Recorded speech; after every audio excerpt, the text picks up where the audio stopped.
Mostly Tollywood లో అదృష్టవంతులు అంటే ఇద్దరే అన్న. ఒకళ్ళు నాని, రెండు శర్వానంద్. సో దిల్ రాజు గారు దత్తపుత్రులాగా. సో దిల్ రాజు గారికి ఎవరన్నా దేవుడు అంటే శర్వానందే.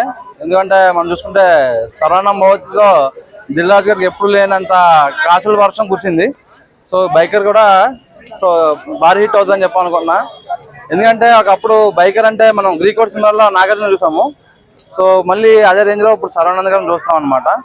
అండ్ నెక్స్ట్ మన అమెరికానికి ఒక దంగల్ అయితే నాని గారికి ఒక జెర్సీ అయితే మన శర్వానంద్కి ఒక బైకర్. సో మెయిన్ ఒకటి వచ్చేసి బైకర్ రెండు కళ్ళు, ఒకటేమో రాజశేఖర్, రెండేమో శర్వానంద్. సో రాజశేఖర్ గారికి సరైన హిట్ పడలేదు ఇప్పుడు వచ్చి, గరుడువేగ తప్ప. సో ఈ సినిమా అయితే చాలా బాగుంటుందని చెప్పి అనుకున్నాను. ఇప్పుడు ట్రెండ్ అంతా అదే అయిపోయింది కదన్న. ఇప్పుడు ఎగ్జాంపుల్ ఒక శ్రీకాంత్ గారు, ఒక జగపతి బాబు గారు, సో వాళ్ళు హీరో చేసి ఏజ్ అయిపోయింది.